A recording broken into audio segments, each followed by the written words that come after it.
Greetings and welcome to the Halloween edition of the Sliders Review. And I'm here today to talk to you about R.L. Stine's The Haunting Hour episode Pumpkinhead. This is one of the most disturbing, creepiest episodes ever. It's a take on one of R.L. Stine's Goosebumps books and episodes. I forget what it's called, but it deals with a bunch of kids going trick-or-treating and they're hanging out with these two aliens and they don't know they are, and they have pumpkins for heads and they're wearing like black outfits, and it's like Halloween. They take them to a place to get like lots of candy and talking about how they eat like children and stuff like that.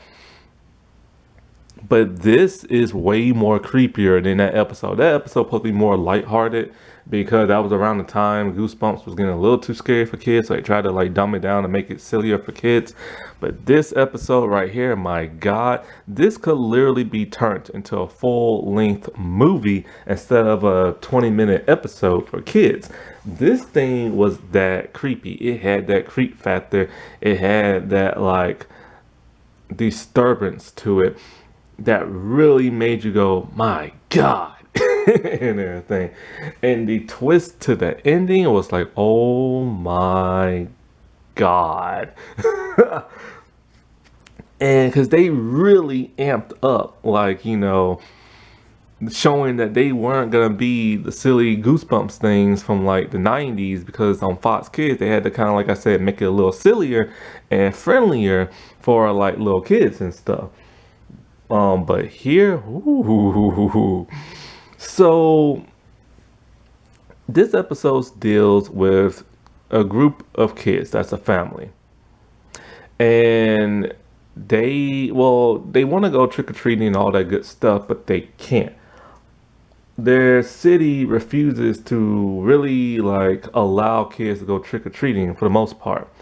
Well, most of them. Some still go, but not a lot. And they mostly go trick-or-treating in like the school where they have like stuff set up and stuff like that, because tons of kids have been missing per Halloween, like, you know, a year ago, and these kids have never been found. Now this is based off of the short story from R.L. Stine's The Haunting Hour, but it's been changed a bit. See, instead of Scott, the boy name was Mike. He really didn't have no friends. And like, he goes back to Palmer's farm just because he wants revenge to prank. And then all the kids at the end turn into pumpkin heads and stuff. Originally, that was supposed to happen too. And it's supposed to end on a much, much darker end than what it did originally.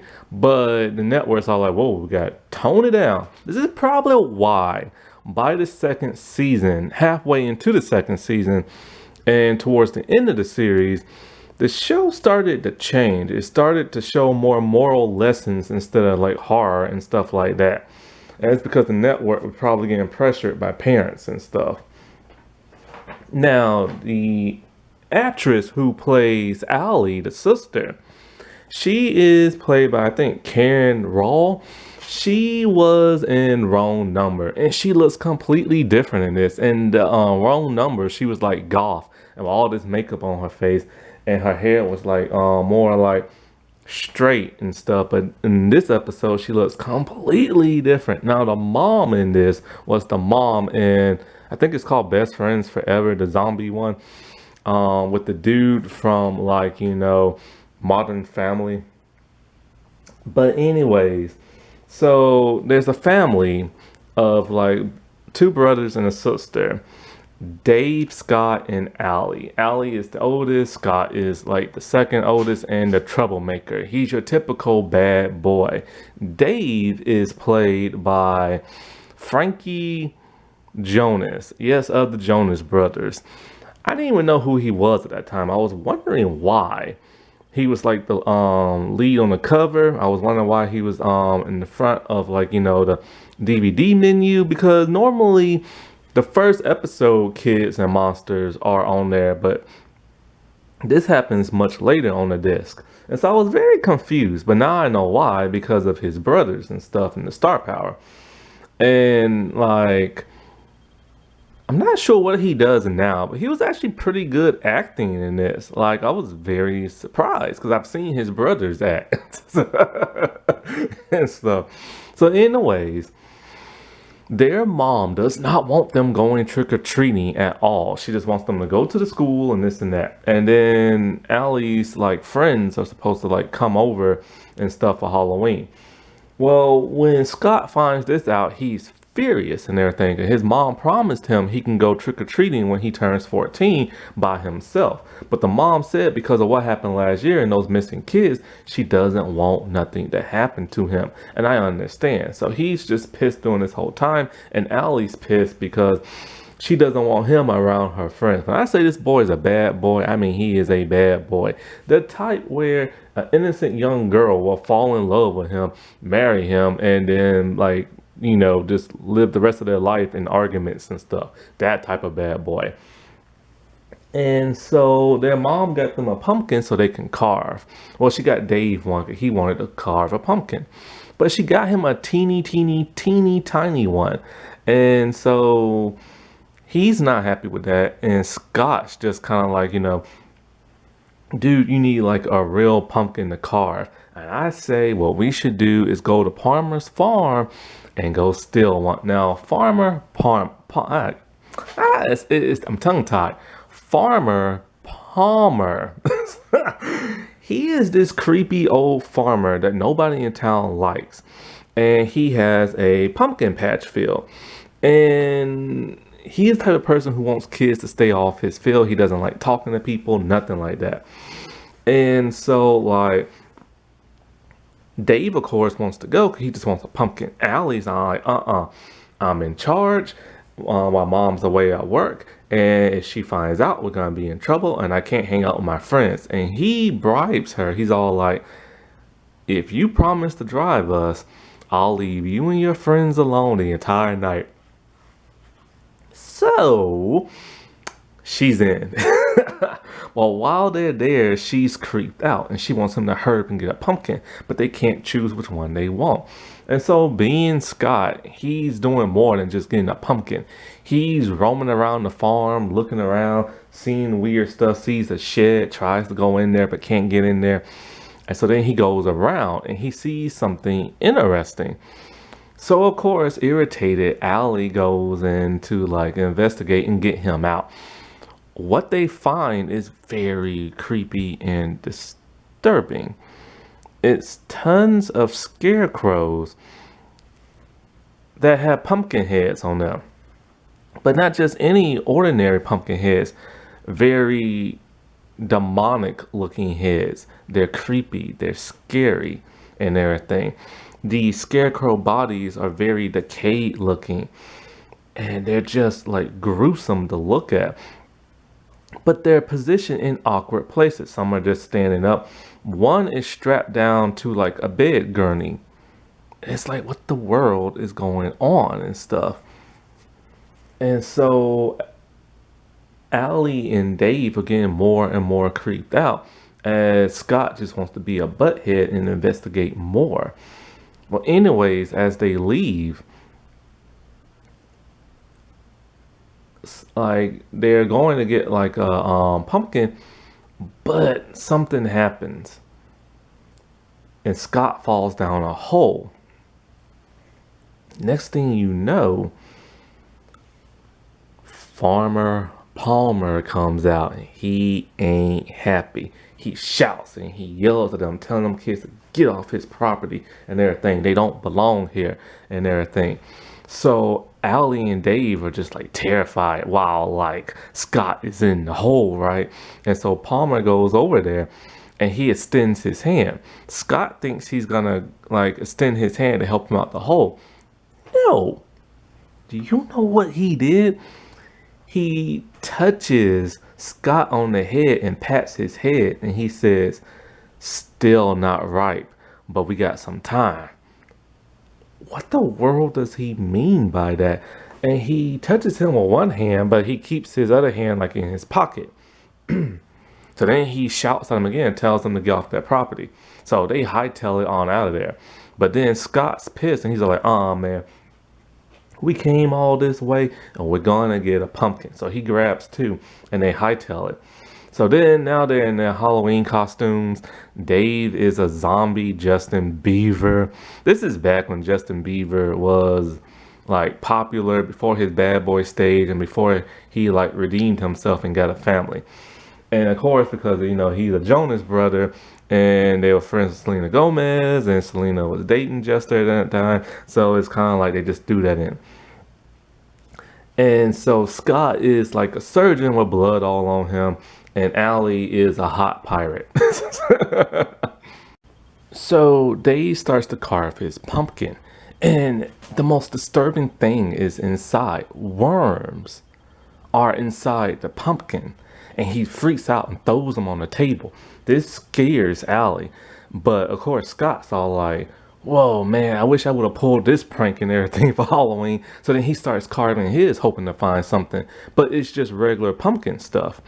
And so then Dave sees something in his pumpkin. Scott picks it up. It was so odd. It was a tooth. Now he is freaked out. And Allie's all like, that's not a tooth, that's not a tooth, that's just some weird pumpkin seed.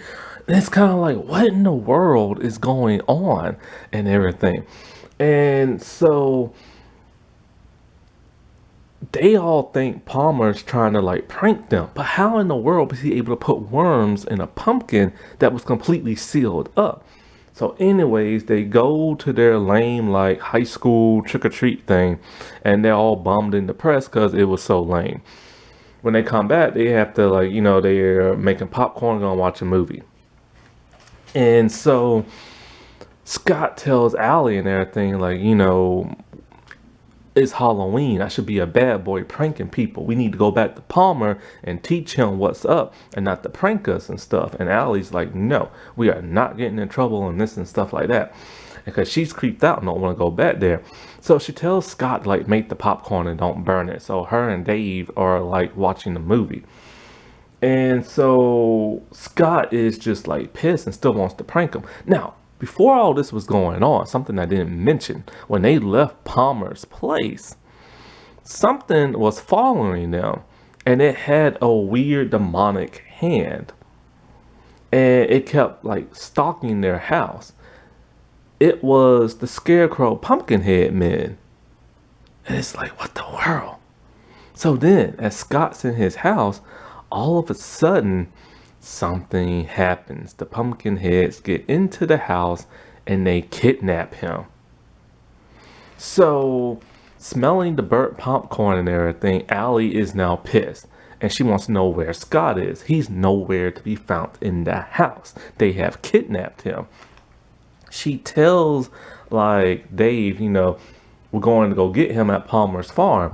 And Dave does not want to go back there. He is literally pissed scared. And, she tells him, just wait in the car and she's going to go run in and find Scott. So they drive back there. Dave's in the car eating like candy. And she has a flashlight. She's out of her Halloween costume, by the way. And so she's just looking for Scott. And she's getting angry because she can't find him. And it's pitch black dark, and she just has a flashlight, and she's roaming around very slowly, angry and everything. And she's just constantly looking for him, but she sees like something run into the shed. Now her anger has become like flaming mad, and so she goes into the shed, and she's just like berating Scott, talking about like, where are you and all this stuff. I'm gonna hurt you, and I don't care if mom grounds us for like a whole month. And it's just getting creepier and creepier as she's like creeping around inside the shed with just a flashlight. And so something scares her to where she runs out when she's looking at like the pumpkin heads. Why? They all start to move. The Scarecrow pumpkin heads inside the shed all start to move and come towards her. She's scared. She's running out. And as she's running through the pumpkin patch field, she trips. Now, one thing I did forget to mention, there were some pumpkins in the patch that had sacks on top of the pumpkins. Not sure why. She trips over one of them, and so she gets very curious, and she pulls back the wool sack off the pumpkin, and it is a pumpkin indeed, but it has the face of Scott carved into the pumpkin, and kind of like it's not like carved like you take a knife and carve, like it's the imprint in his face like smushing outwards and stuff. She does not understand why her brother's face is on a pumpkin. And the pumpkin people are coming more and more closer near her. And so is Palmer. And he told her, I told you kids to stay away.